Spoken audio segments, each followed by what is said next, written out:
dosttur. O Rahman ve Rahim'dir. Din gününün sahibidir.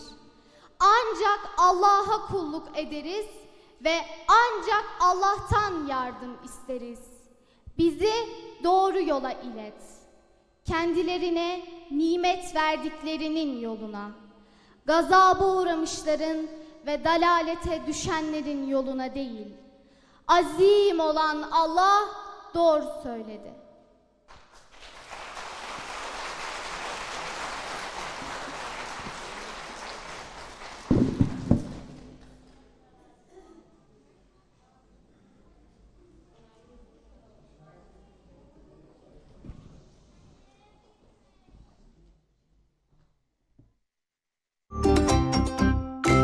Hasret bitiyor, camiler çocuklarla buluşuyor.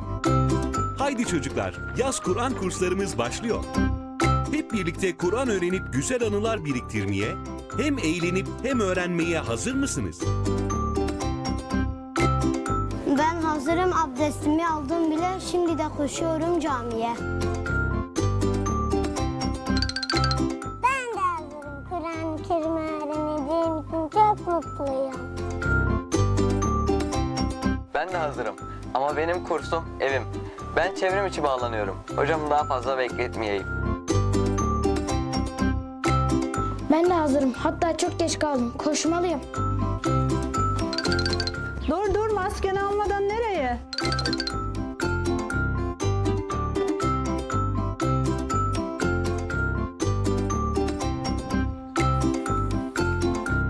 Ben de hazırım.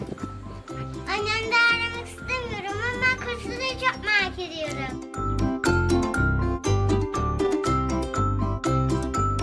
Biz de hazırız. Ben ilk defa kursa gidiyorum. Çok heyecanlıyım. Benim ikinci senem, birlikte çok güzel şeyler öğreneceğiz.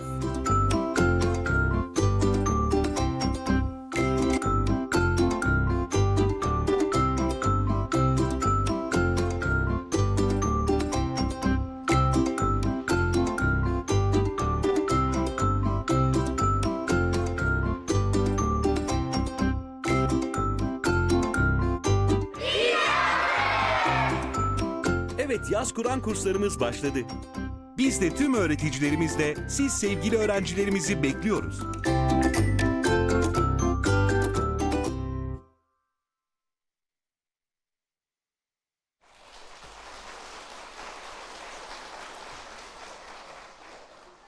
Yusuf'a, Ebrar Sena'ya, Ayşe Ecem ve Irmak kardeşlerimize teşekkür edelim. Sayın Başkanım, kıymetli konuklarımız, malumunuz her anne babanın şu dünyada bir amacı var. Çocuklarına güzel bir gelecek bırakmak. Bir yandan onları okutup meslek sahibi olsunlar diye uğraşırız. Bir yandan da biriktirdiklerimizle onlara bırakacaklarımızın hesabını yaparız. Dileriz ki hiç yorgunluk yaşamasınlar, üzülmesinler, yıpranmasınlar. Halbuki Rabbimiz onlara zaten en güzel fıtratı vermiştir. O şekilde yaratmıştır. Bize düşen içlerinde var olan o güzelliği yeşertmektir. Resul-i Ekrem Efendimizin hiçbir anne baba çocuğuna güzel terbiyeden daha kıymetli bir bağışta bulunmamıştır buyurması da bize en güzel yolu gösteriyor aslında. Rabbini bilen, ahlakı güzel çocuklarımız hayata karıştıklarında bütün yorgunlukların ve hüzünlerin üstesinden Rablerine duydukları derin sevgi ve huşuyla gelirler inşallah. Şimdi huzurlarınıza bu yolda yürüyen güzel evlatlarımızdan Etimeskut Müftülüğü Hazreti Ömer Camii 4-6 yaş Kur'an kursu öğrencilerini Rablerine olan muhabbetlerini dile getirmek üzere alkışlarınızla sahneye davet ediyorum. Benim Rabbim diyecekler.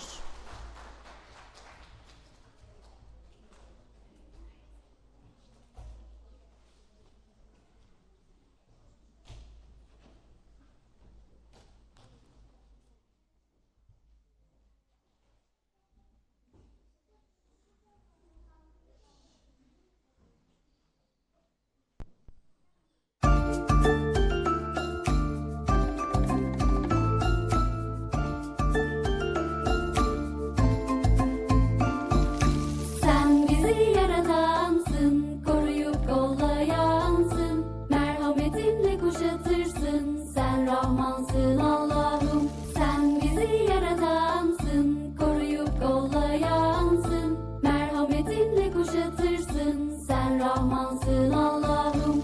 Oranın vızıltısını, suyun şırıltısını, yapılan duaları sen duyarsın Allah'ım.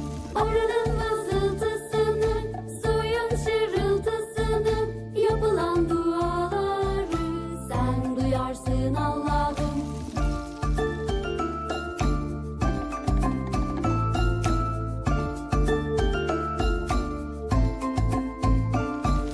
Sen seversin, sevilirsin, sen ve tutsun Allah'ım.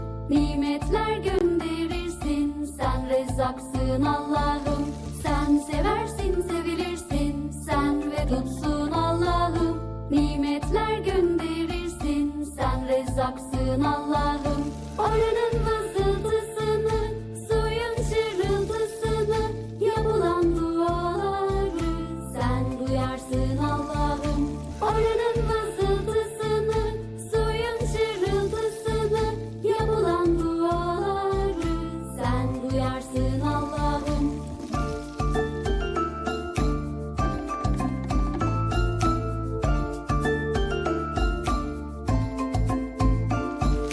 Denizdeki balığı, karanlıkta ormanı, hem uzağı hem yakını sen görürsün Allah'ım. Denizdeki balığı, karanlıkta ormanı, hem uzağı hem yakını sen görürsün Allah'ım. Oranın vızıltısını, suyun şırıltısını, yapılan duaları sen duyarsın Allah'ım. Oranın vızıltısını, suyun şırıltısını, yapılan duaları sen duyarsın Allah'ım. Yapılan duaları sen duyarsın Allah'ım.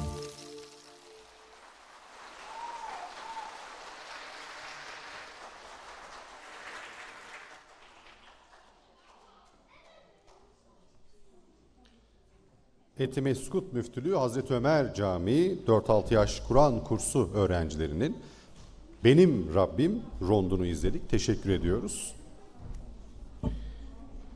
O ki Kur'an-ı Kerim'i ilk okuyan, Rabbin kelamıyla bizden önce muhatap olan, ilk hafız, Kur'an ahlakıyla donanıp kendinden sonra kıyamete kadar gelecek bütün insanlığa örnek olan Efendimiz Muhammed Mustafa aleyhisselatu vesselam. Onu bizim için kıymetli kılan tevhidde geçen adı.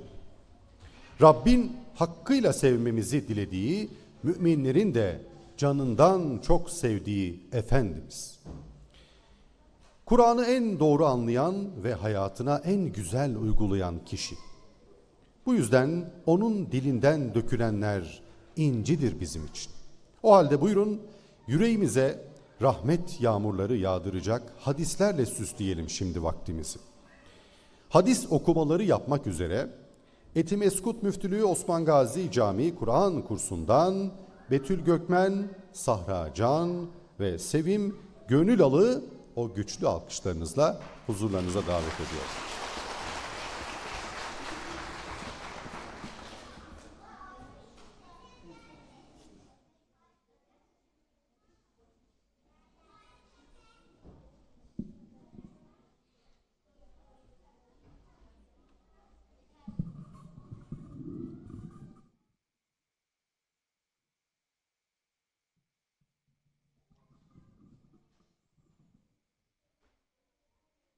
Sevgili Peygamberimiz buyurdular ki, sizin en hayırlınız, ahlakı en güzel olanınızdır. Hiçbir anne baba çocuğuna güzel terbiyeden daha kıymetli bir bağışta bulunmamıştır. İnsanoğlu öldüğü zaman bütün amellerinin sevabı da sona erer. Şu üç şey müstesnadır: sadaka-i cariye, istifade edilen ilim ve kendine dua eden hayırlı evlat.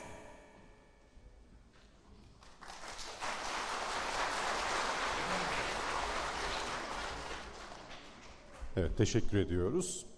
Sayın Başkanım, kıymetli konuklar, Diyanet TV ekranlarından bizleri canlı izleyen, sosyal medya hesaplarımızdan bizleri izleyen bütün izleyicilerimizi bir kez daha saygıyla, sevgiyle, muhabbetle selamlıyoruz.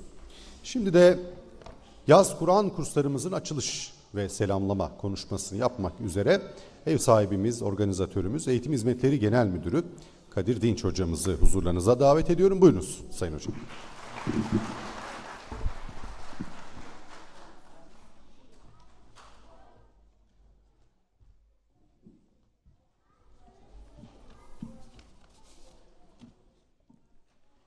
Bismillahirrahmanirrahim. Muhterem Diyanet İşleri Başkanım, Din İşleri Yüksek Kurulu Başkanımız, Başkanlığımızın saygıdeğer yöneticileri, ekranları başında programımızı takip eden kıymetli vatandaşlarımız, değerli basın mensupları, il ve ilçe müftülüklerimiz, müftülüklerimizin değerli personeli, sevgili çocuklar, 2021 yılı yaz Kur'an kursları açılış programımıza hoş geldiniz diyor. Hepinizi Allah'ın rahmeti ve bereketi ile selamlıyorum.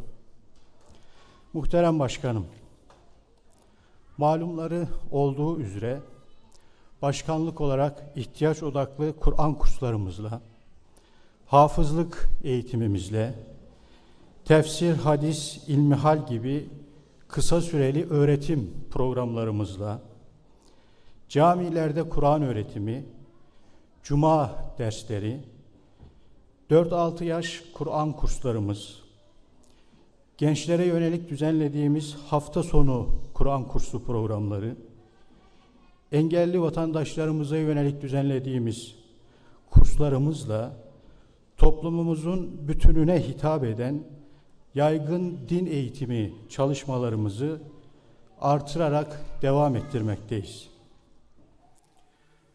Bugün teşriflerinizle açılışını gerçekleştirdiğimiz yaz Kur'an kurslarımız, başta camiler olmak üzere şartları uygun olan mekanlarda yürüttüğümüz, örgün eğitimin tatile girdiği yaz döneminin en önemli yaygın din eğitimi faaliyetini oluşturmaktadır. Bütün dünyayı tehdit eden Covid-19 salgını sebebiyle 2020 yılı yaz Kur'an kurslarını yüz yüze gerçekleştirememenin derin üzüntüsünü yaşadık. Bugün de elhamdülillah çocuklarımızın yeniden camilerle buluşmasının, camilerimizin de çocuklarımıza kavuşmasının sevincini paylaşıyoruz. Temiz, maskeli, mesafeliyiz. Yaz Kur'an kursunda camideyiz. Evde, kursta, camide, ister çevrim içi, ister yüz yüze diyerek çocuklarımızı yaz Kur'an kurslarımıza davet ediyoruz. 5 Temmuz 20 Ağustos tarihlerinde 6 hafta süreyle devam edecek kurslarımızda 4-9 yaş grubu çocuklarımızla yüz yüze, 10-16 yaş grubu çocuklarımızla çevrim içi ya da yüz yüze, 16-22 yaş grubu gençlerimizle de çevrim içi olacak şekilde bir yaz Kur'an kursu programı hazırlamış durumdayız. 2021 yılı yaz Kur'an kurslarımızın hayırlı ve bereketli olmasını Mevlamızdan niyaz ediyor. Başta zat-ı âlileri olmak üzere çocuklarımızın eğlenerek öğrenecekleri yaz Kur'an kurslarımızda görev alan ve her bir çocuğumuzun dini eğitimini kendisine dert edinen bütün personelimize, il ve ilçe müftülerimize, yaz kurslarımızın verimli bir biçimde yürütülmesi için katkı sunan merkez birimlerimize, mesai arkadaşlarımıza, daire başkanımız ve personeline, yine programa katkı sunan Etimeskut ilçe müftülüğümüz ve personeline, çocuklarını yaz Kur'an kursu için camilerimize, din gönüllülerimize emanet eden her bir vatandaşımıza en derin şükranlarımı sunuyor. Hepinizi saygıyla selamlıyorum.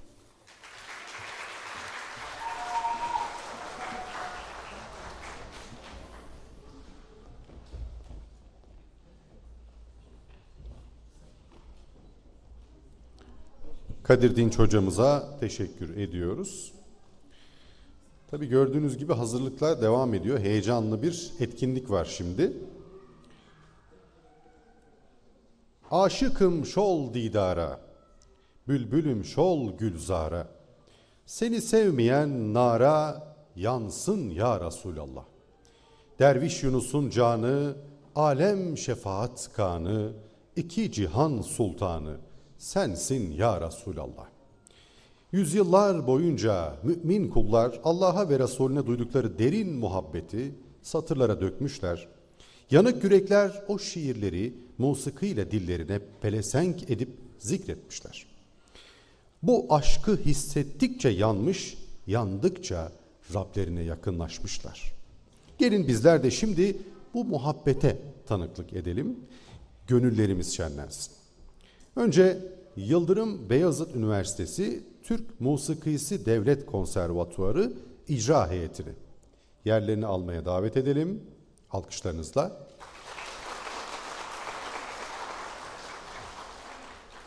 Çok kıymetli sazendelerimizle birlikte ilahilerini seslendirmek üzere Etimeskut Müftülüğü Çocuk Koromuzu o güçlü alkışlarınızla sahneye davet ediyoruz.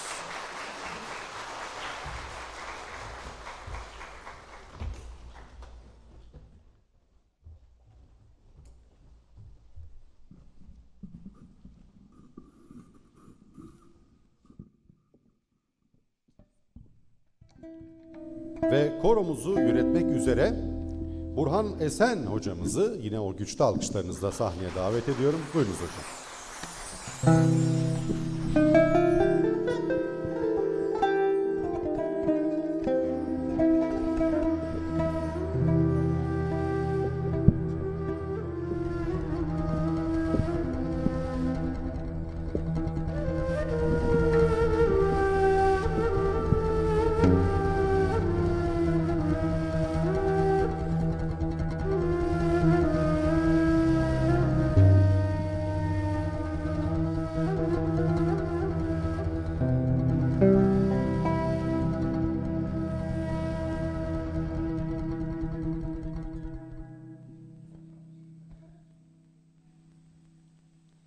Sordum sarı çiçeğe, annem babam var mıdır?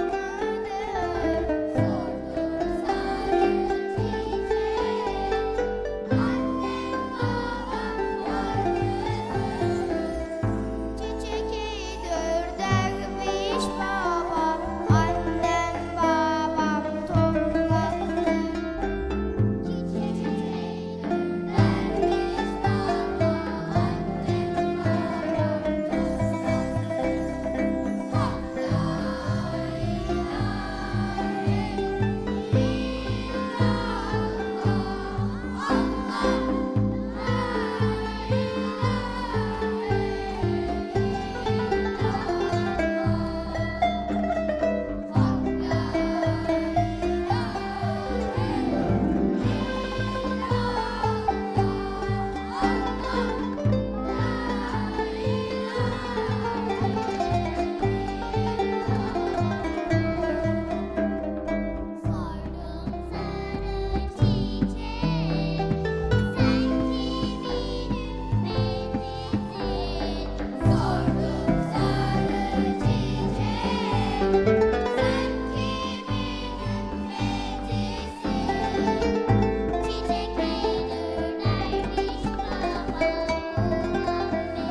Yıldırım Beyazıt Üniversitesi Türk Musikisi Devlet Konservatuvarı'nın çok kıymetli sazendelerine, icra heyetine, Etimeskut Müftülüğü Çocuk Koromuza ve koro şefimiz Burhan Esen hocamıza müteşekkiriz. Allah razı olsun. Ağzınıza, yüreğinize sağlık.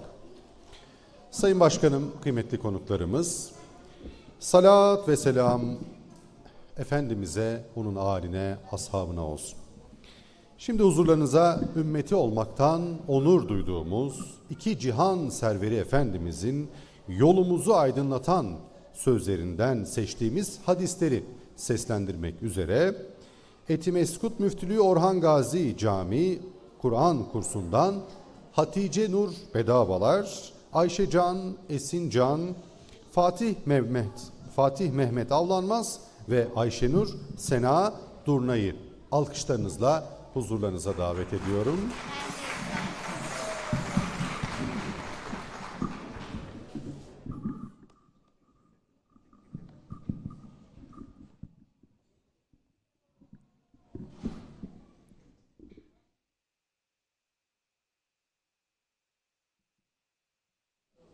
Sevgili Peygamberimiz buyurdular ki, Allah'ım bana öğrettiğin ilimden beni yararlandır. Yararlı olan ilmi bana öğret. İlmimi arttır. Size 2 şey bırakıyorum. Bunlara sımsıkı sarıldığınız sürece asla doğru yoldan sapmayacaksınız. Bunlar Allah'ın kitabı ve Resulünün sünnetidir.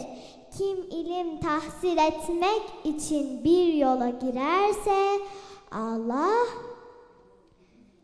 o kişiye cennetin yolunu kolaylaştırır. Sizin en hayırlınız Kur'an'ı öğrenen ve öğretendir. İslam güzel ahlaktır.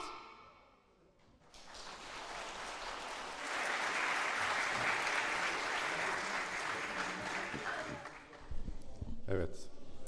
Birbirinden güzel, tatlı, şirin kardeşlerimize teşekkür ediyoruz. Enes bin Malik şöyle rivayet ediyor. Resulullah sallallahu aleyhi ve selleme 10 sene hizmet ettim. Vallahi bana bir kez olsun öf bile demedi. Herhangi bir şeyden dolayı niçin böyle yaptın demediği gibi şöyle yapsaydın ya bile demedi. Evlat öyle bir emanettir ki hassas, narin ve ince. O emanete sahip çıkmak için de öyle zarif olmak gerek. Peygamber zarafetiyle yetiştirilen çocuklar yarının gençleri olduklarında aslan yürekli, doğruluk timsali, her daim hakkı savunan ve hakkın yanında duran sağlam nesiller olacaktır. O nesiller gelmişlerini, geçmişlerini ve geleceklerini kurtaracaklardır. Onları yetiştiren anne ve babalara selam olsun. Şimdi huzurlarınıza İstiklal şairimiz Mehmet Akif Ersoy'un kaleminden Çanakkale şehitlerine şiirini seslendirmek üzere Etimeskut Müftülüğü Hüdaverdi Camii Kur'an kursundan Mustafa Selim Sarı'yı ve Etimeskut Müftülüğü Tevhid Camii Kur'an kursundan Beyza Gül Taşçı'yı davet ediyorum o güçlü alkışlarınızla.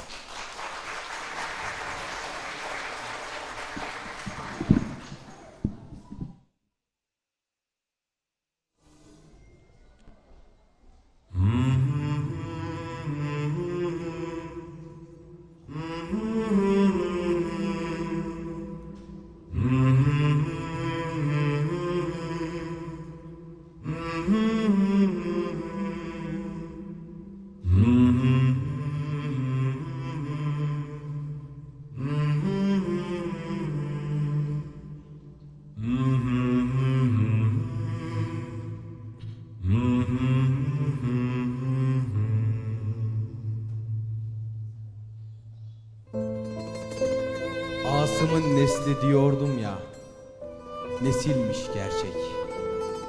İşte çiğnetmedi namusunu, çiğnetmeyecek. Şüheda gövdesi bir baksana dağlar taşlar, o rükû olmasa dünyada eğilmez başlar.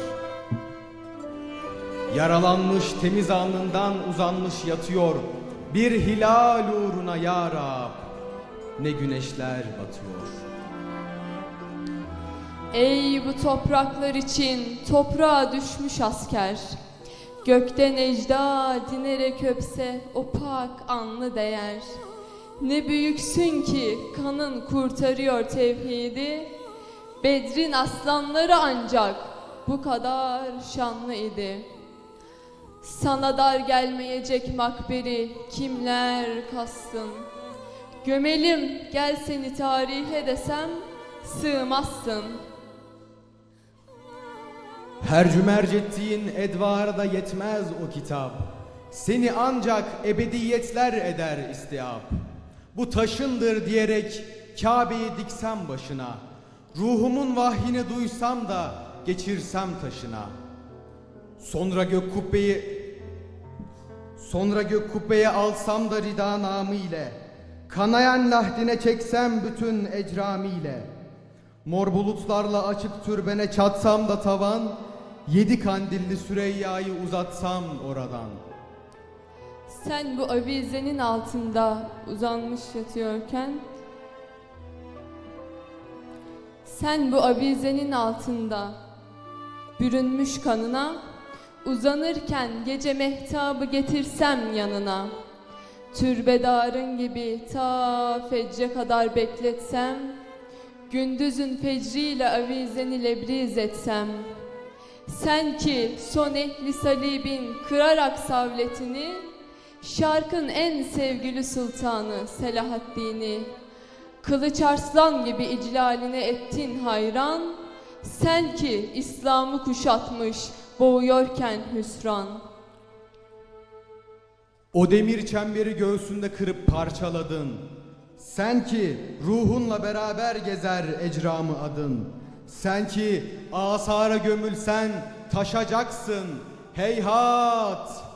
Seni almaz bu ufuklar, seni almaz bu cihat. Ey şehit ol şehit, isteme benden makber, sana avuşunu açmış duruyor peygamber.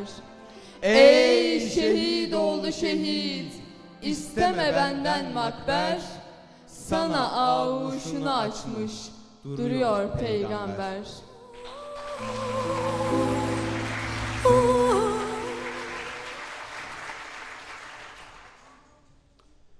Mustafa Selim Sarı ve sevgili Beyza Gül Taşçı kardeşlerimize teşekkür ediyoruz. Ve bu vesileyle kahraman ordumuzun aziz şehitlerini saygı ve rahmetle yad ediyoruz. Şimdi de kıymetli konuklar, değerli misafirlerimiz, değerli izleyicilerimiz, ekranları başında bizleri izleyen, programımızın onur konuğu muhterem Diyanet İşleri Başkanımız Profesör Doktor Ali Erbaş hocamızın kürsüyü teşriflerini saygılarımla arz ediyorum. Buyurunuz Sayın Başkanım.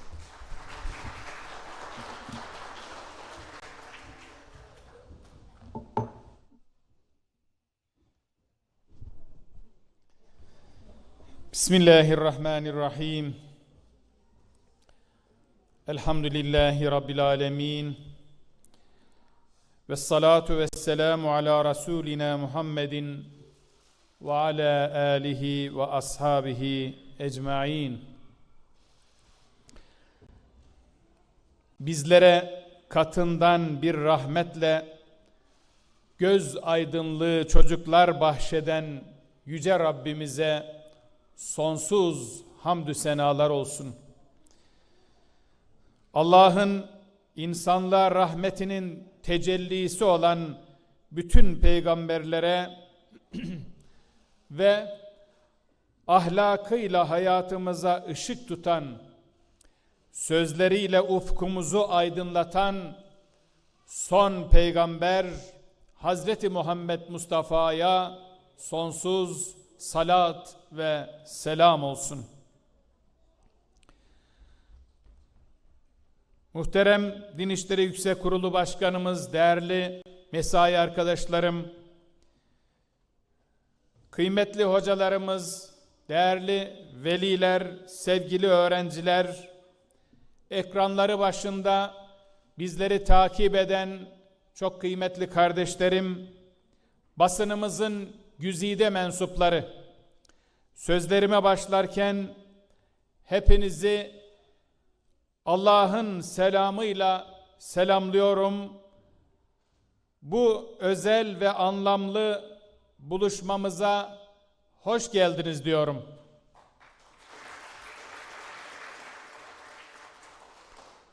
Hayrukum men taallemel Kur'ane ve allemehu. Sizin en hayırlınız Kur'an'ı öğrenen ve öğretenlerinizdir. Nebevi müjdesine mazhar olma arzusuyla yıllardır sürdürdüğümüz yaz Kur'an kurslarımızı bu sene yüz yüze gerçekleştirecek olmanın sevinç ve heyecanını yaşıyoruz elhamdülillah. Bu hafta itibariyle çocuklarımız ülkemizin her köşesinde camilerimizi şenlendirecektir elhamdülillah. Yüce kitabımız Kur'an-ı Kerim ile tanışacak, onu okumayı öğrenecekler, körpe dimağlarını hakikat menbaı Kur'an'la besleyecekler ve tertemiz fıtratlarını ilelebet Kur'an'la koruyacaklardır elhamdülillah. Öncelikle şunu ifade etmeliyim ki çocuklarımız Yüce Rabbimizin bizlere ihsan ettiği en sevimli nimet ve en değerli emanettir. Bu ilahi ikram karşısında anne babalara düşen çocuklarını bir sarraf hassasiyetiyle geleceğe hazırlamaktır. Onları insanlar için bir öğüt, hidayet, şifa ve rahmet olan Kur'an'la buluşturmak, Peygamberimizle tanıştırmak ve medeniyet değerlerimizle kuşandırmaktır. Hem dünya hem de ahiret huzurunu temin edecek bir zenginlik olan İslam ahlakıyla donatmaktır. Kıymetli kardeşlerim, bu aynı zamanda anne babaların çocuklarına verebilecekleri en güzel hediye ve bırakabilecekleri en büyük mirastır. Nitekim sevgili Peygamberimiz Aleyhissalatu vesselam Efendimiz, hiçbir anne baba çocuğuna güzel terbiyeden daha kıymetli bir bağışta bulunmamıştır sözüyle bu hakikate vurgu yapmaktadır. İşte bugün açılışını yaptığımız yaz Kur'an kursları çocuklarımıza karşı söz konusu sorumluluklarımızı yerine getirme noktasında bizlere sunulmuş büyük bir fırsattır. Yaz Kur'an kursları doğru dini bilginin doğru bir yöntemle çocuklarımıza aktarıldığı ve ülkemizin en ücra köşelerinden, köylerinden, mezralarından en büyük şehirlerine kadar her çocuğun kolaylıkla ulaşabildiği kıymetli bir imkandır. Zira ülkemizin her köşesinde yer alan doğal bir mektep olarak bu imkana en güzel mekan olan camilerimizin kapıları çocuklarımız için ardına kadar açıktır. Diyanet İşleri Başkanlığı olarak bizler üzerimize düşen sorumluluğun ve omuzlarımızdaki yükün farkındayız. Bu yüzden tertemiz bir fıtratla dünyaya gelen her bir çocuğumuzun kendisiyle, Rabbiyle, ailesiyle, toplumla, çevreyle barışık ve sorumluluk sahibi bireyler olarak yetişmelerinin gayreti içerisindeyiz. Elbette çocuklarımızın tatil döneminde olduklarının farkındayız. Bu yüzden bütün ders materyallerimizi motivasyon merkezli bir yaklaşımla çocuklarımızın seviyesini, ilgisini, beklentisini, yaşını, yeteneğini, bilgisini dikkate alarak hazırlamaya çalışıyoruz. Böylece çocuklarımız hem yeni şeyler öğrenecekler hem de daha önce düzensiz olarak öğrendikleri bilgilerini test edip yanlışları varsa düzelterek eksikliklerini tamamlayacaklardır. Bu noktada özellikle ifade edeyim ki içinde bulunduğumuz zorlu salgın süreci sebebiyle çocuklarımız bir yıldan fazla bir süre yüz yüze eğitim imkanından uzak kaldılar maalesef. Biliyoruz ki okullar çocuklar için sadece bir öğretim yuvası değildir. Aynı zamanda onların sosyalleşmesi, zihinsel ve duygusal gelişimleri için de önemli bir fonksiyon icra etmektedir.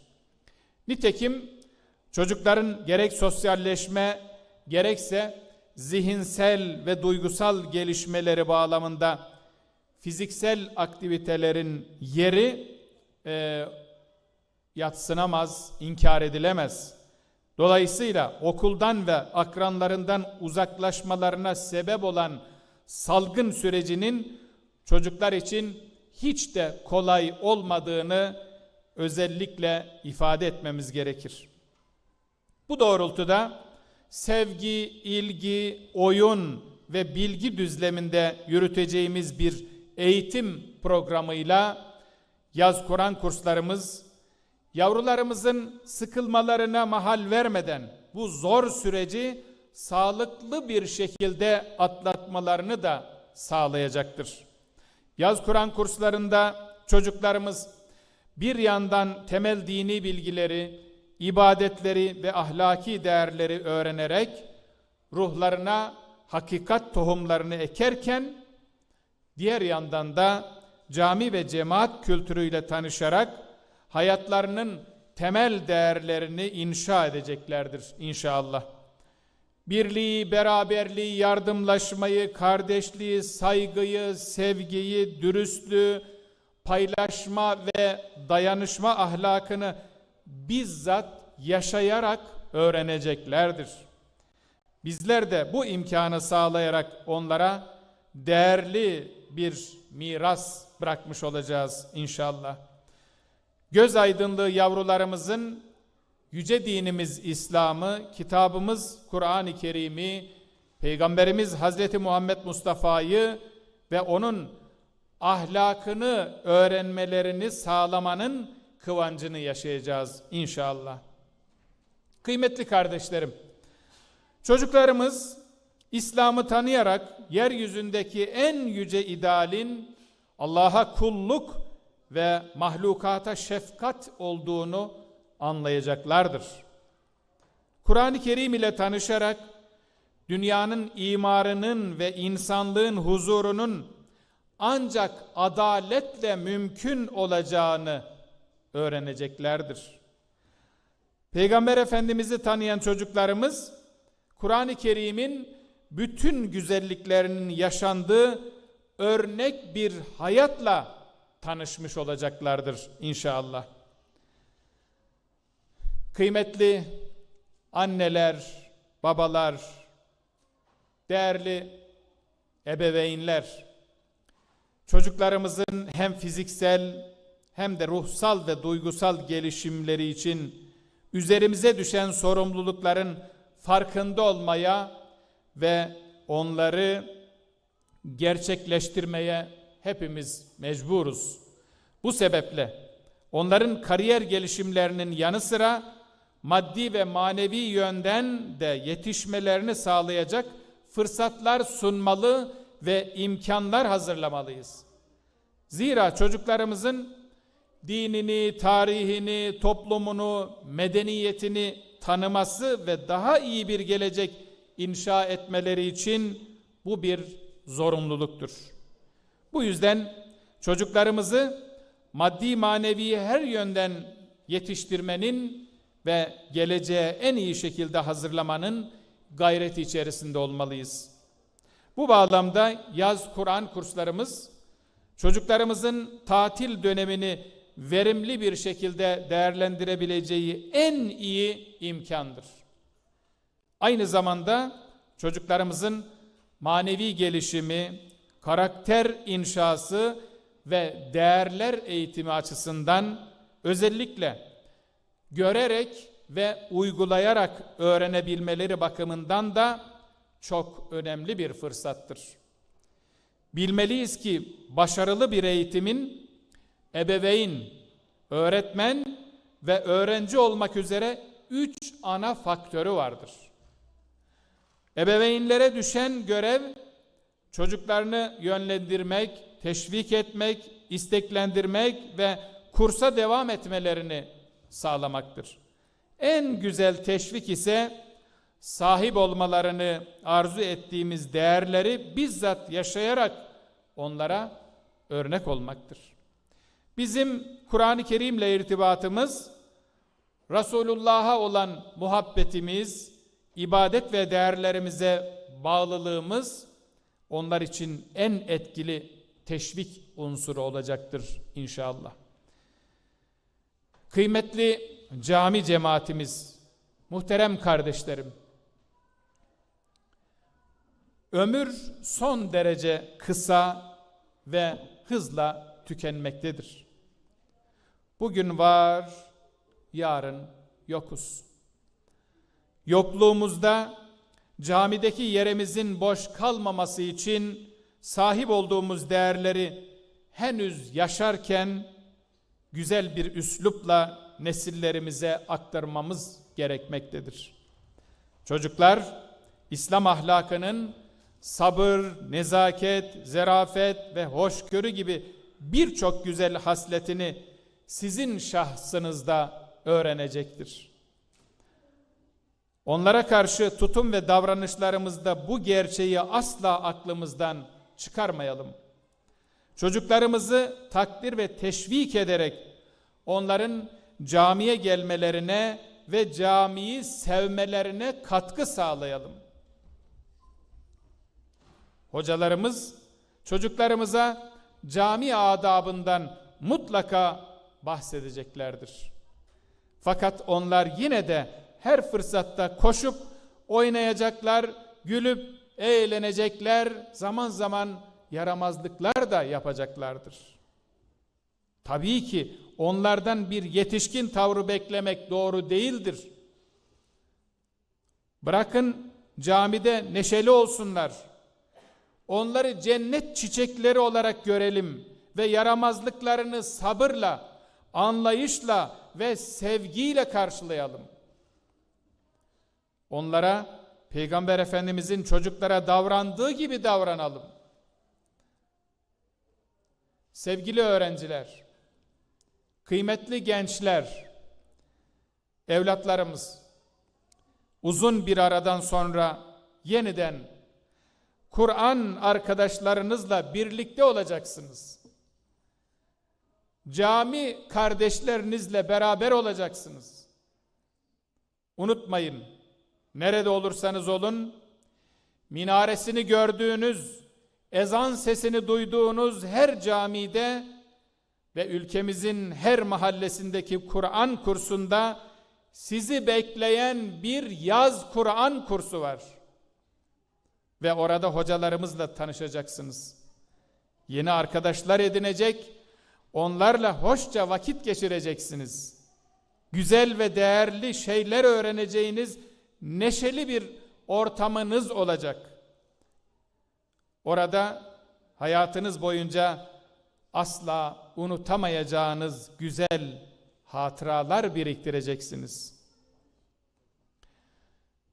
Değerli hocalarım, kıymetli meslektaşlarım, içinde bulunduğumuz çağın adeta bir değişim ve dönüşüm çağı olduğu hepinizce malumdur. Hayat kısa zamanda büyük ve hızlı değişimlere sahne olmaktadır. Bundan alabildiğine etkilenen çocukların ilgi ve algıları da gün be gün değişmektedir.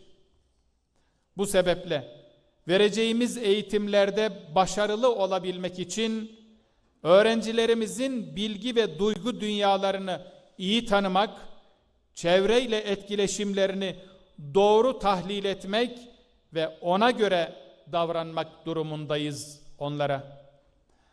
Ne var ki sorumluluğumuzun büyüklüğüne karşın zamanımız hayli kısadır.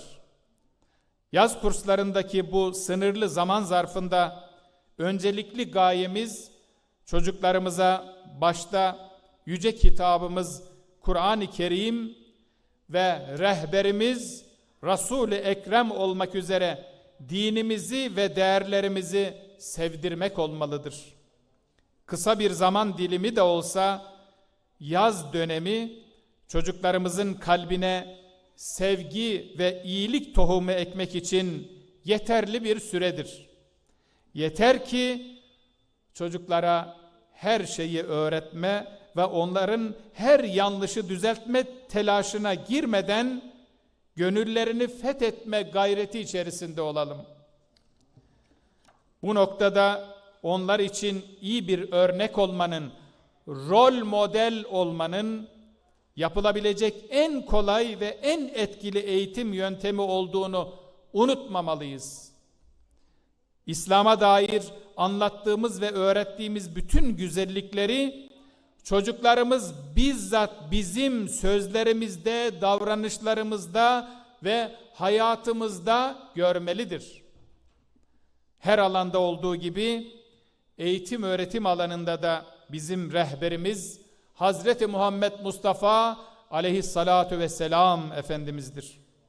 Onun eğitim metoduna ve özellikle çocuklara karşı tutumuna baktığımızda alabildiğine nazik, samimi ve hoşgörülü olduğunu görmekteyiz.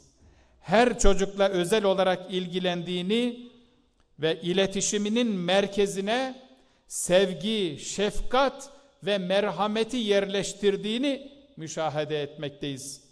Dolayısıyla bizim de benimsememiz gereken metot budur. Allimu ve yessiru. Öğretiniz, kolaylaştırınız. Ve la tuassiru. Zorlaştırmayınız. Ve beşşiru. Müjdeleyiniz. Ve la tuneffiru. Nefret ettirmeyiniz. Bir hocamız, Kur'an kursu öğreticimiz, cami görevlimiz vesilesiyle kalbine Allah, Resulü, Kur'an, cami, ezan, minare, manevi değerlerimizin sevgisi düşerse eğer bir çocuğumuzun gönlüne, o sevap o hocamıza yeter. Ama bir hocamız yüzünden bir çocuğumuzun gönlüne, kalbine nefret, soğukluk düşerse o vebalde o hocamızı götürür. Bunu çok açık bir şekilde ifade etmek zorundayım. Bütün çocuklara kendi çocuklarımız gibi yaklaşmalıyız. Onlara karşı güler yüzlü, sevecen, sabırlı ve sevgi dolu olmalıyız değerli hocalarım. Her birini iyi bir dost, değerli bir arkadaş bilmeliyiz. Büyük bir fedakarlık gerektiren bu yolda Rabbimize ve tüm insanlığa karşı sorumluluklarımızı gündemimizde tutarak kararlı bir şekilde yürürsek inanıyorum ki bütün zorluklarımız kolaylaşacaktır. Allah'ın yardımıyla hizmetlerimiz bereketlenecek ve hem dünyamız hem de ahiretimiz için nice güzelliklere vesile olacaktır. Bu duygu ve düşüncelerle yaz Kur'an kurslarımıza katılan çocuklarımızı ve ailelerini, annelerini, babalarını tebrik ediyorum. Eğitim sürecinin faydalı, neşeli ve bereketli geçmesini Rabbimizden niyaz ediyorum.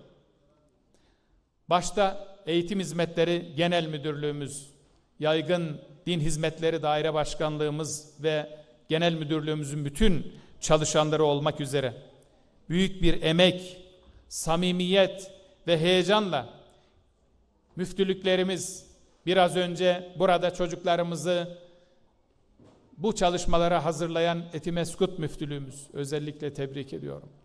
Ve bütün müftülüklerimiz şu anda büyük bir gayretin içerisindeler. Biliyorum. Hocalarımız bir yıllık o özlemin heyecanı içerisinde camilerimizin kapılarında daha fazla çocuk gelsin diye o heyecanla coşan hocalarımız, hepinize kolaylıklar diliyorum. Hepinizi tebrik ediyorum. Rabbim yar yardımcınız olsun. Rabbi yessir ve la tuassir. Rabbi temmim bil hayr. Rabbim kolaylaştır, zorlaştırma. Ve bu yaz Kur'an kursunu hayırlı, bereketli, verimli bir şekilde tamamlamamızı ülke olarak, Diyanet İşleri Başkanlığı'nın tüm mensupları olarak, tüm hocalarımız olarak bizlere nasip eyle. Hepinize çok teşekkür ediyorum.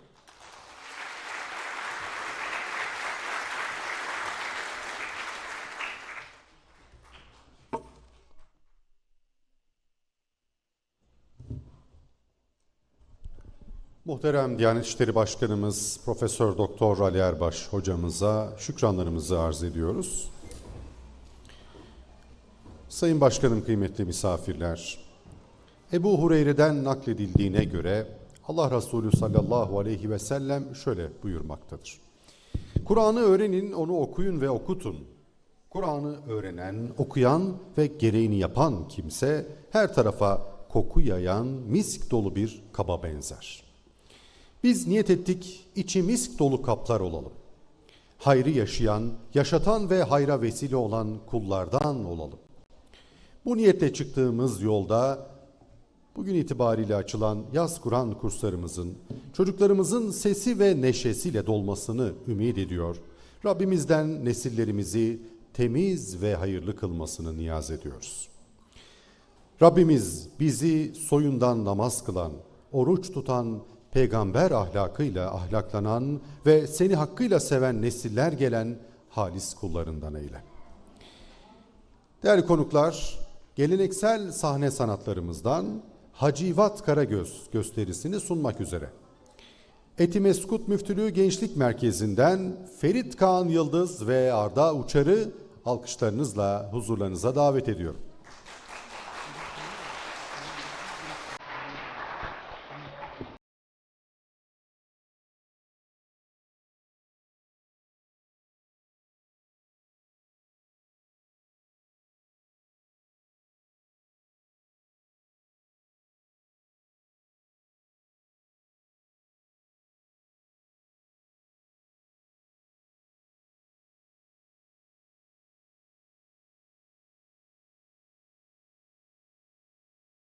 Aman efendim, aman hoş gelmişsiniz. Ne iyi etmişsiniz de gelmişsiniz.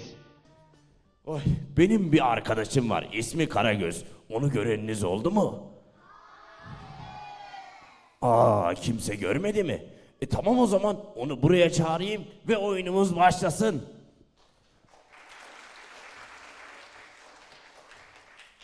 Karagöz'üm gel. Sensin kel. Kel mi? Karagöz'üm gel. Ne bağırıyorsun evin önünde? İşim var. Yahu Karagöz'üm gel bak, misafirlerimiz gelmiş. Misafirlerimiz mi gelmiş? Evet, misafirlerimiz gelmiş bizi izlemeye. Hadi gel. O zaman hemen gelirim canım. Aman hoş geldiniz efendim. Ne iyi ettiniz de geldiniz. Sefalar getirdiniz yahu. Sen niye çağırdın beni? Yahu Karagöz'üm, ben seni buraya aslında biraz muhabbet edelim diye çağırdım. Biz yedik de geldik. Neyi? Muhabbeti... Muhallebi yahu. Ne muhallebisi Karagöz'üm? Muhabbet edelim diyorum. Karşılıklı sohbet edelim yani. Öyle desene canım. Hadi.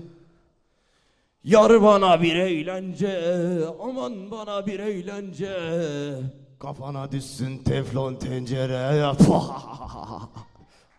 Sabahı şeriflerin hayır olsun Karagöz'üm. Senin de pazarda paraların kaybolsun. Yahu Karagöz'üm, bırak şamatayı da bak sana ne diyeceğim. Sana çok güzel bir müjdem var. Ney? Evde müzisyen mi var? Yahu ne müzisyeni Karagöz'üm? Müjdem var diyorum, müjdem. Güzel bir haberim var yani. Bağırma sana kulağımın dibinde. Düzgünce söylesene şunu. Neymiş bu müjde? Yahu Karagöz'üm, ben mutluluktan yerimde duramıyorum. Yaz Kur'an kursları açılıyor. Kaz kursu mu? Ne kazı yahu? Kaz kendimi gelecek. Kazı da çok severim. Vay vay vay vay vay. Yahu Karagöz'üm, sen niye her lafı yanlış anlarsın? Yaz Kur'an kursu diyorum sana. Bu yaz Kur'an kursuna gidiyoruz. Müjde. Öyle desene canım. Beni uğraştırıyorsun kazlı ördekle. İster çevrim içi, ister yüz yüze. İster kursta, ister evde, ister camide. Hem de çocukları çok ama çok seven binlerce görevli de hazır ve de nazır bizi beklemekteyken biz de çok geç kalmadan kaydımızı yaptıralım, derslerimize başlayalım. Kağıttan gemi mi yapalım? Ne gemisi canım? Burada deniz mi var? Nerede yüzdüreceğiz gemileri? Yahu Karagöz'üm, inanır mısın? İçim kıpır kıpır, heyecandan yerimde duramıyorum. Bir an evvel saatin gelmesini bekliyorum. Amma da yaptın Hacı Cavcav. Saatin ayağı mı var sanki? Nasıl gelsin sana? Yahu Karagöz'üm öyle değil. camideki kurs saatimizin gelmesini bekliyorum. Bir an evvel derslerimize başlayalım. Tamam başlayalım. Sonra da eve gidip bir güzel tavuk haşlayalım. Aman Karagöz'üm, az daha unutuyordum. Yalnız biz camiye gitmeden önce bilmemiz gereken bazı şeyler, uymamız gereken de bazı kurallar var. Kurallar. Kovalasın seni tavşanlar. Ne ki bu kurallar? Korkma Karagöz'üm, bu kurallar oldukça basit şeyler.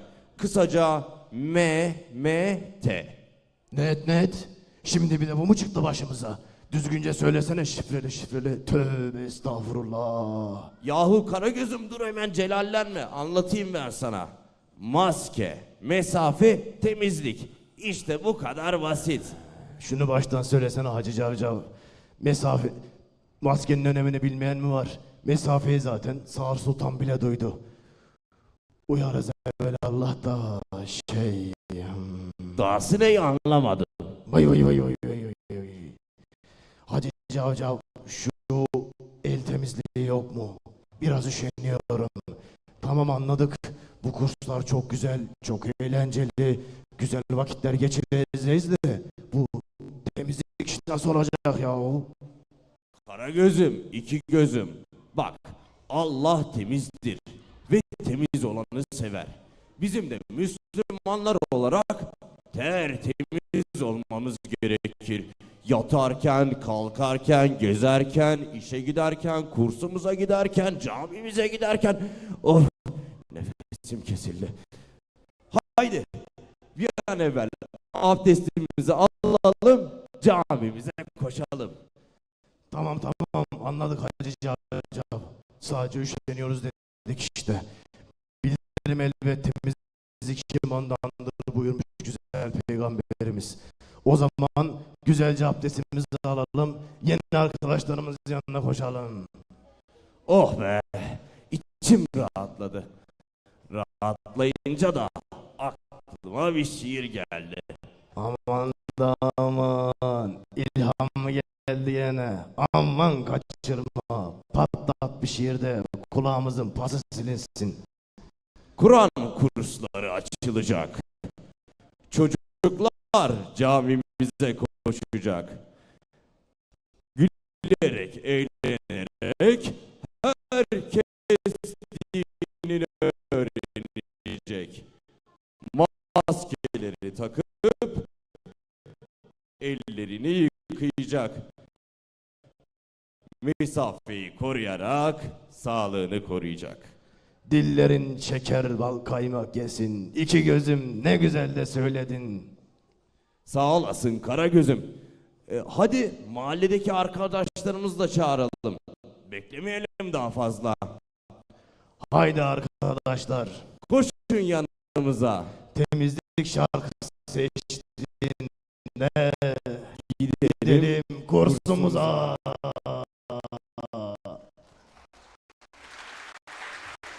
Geç.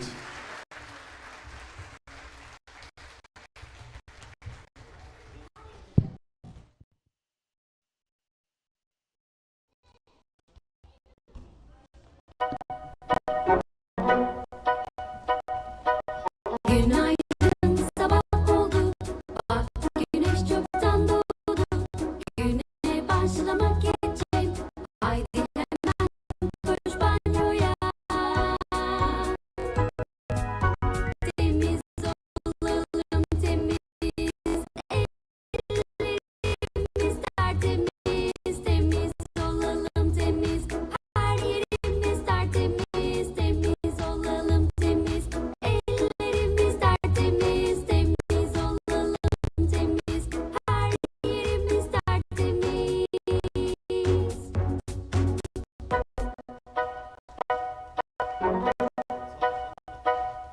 Durma, koş sen de zıpla, saklambaç eve oyun oyna.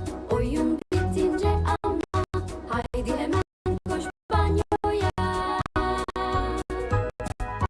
Temiz olalım, temiz ellerimiz tertemiz, temiz olalım, temiz her yerimiz tertemiz, temiz olalım, temiz ellerimiz tertemiz, temiz olalım, temiz her yerimiz tertemiz.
Haydi çocuklar, yaz Kur'an kurslarına hepinize sevgilerimizi sunuyoruz. Teşekkür ediyoruz Sayın Başkanım. Eğitim Hizmetleri Genel Müdürlüğümüzün hazırlamış olduğu yaz Kur'an kursları açılış programımızı burada noktalıyoruz. Teşriflerinizden dolayı şükranlarımızı arz ediyoruz. Bütün çocuklarımıza sevgilerimizi, selamlarımızı gönderiyoruz. Ailelerine de buradan en kalbi selamlarımızı gönderiyoruz. Allah'a emanet olunuz.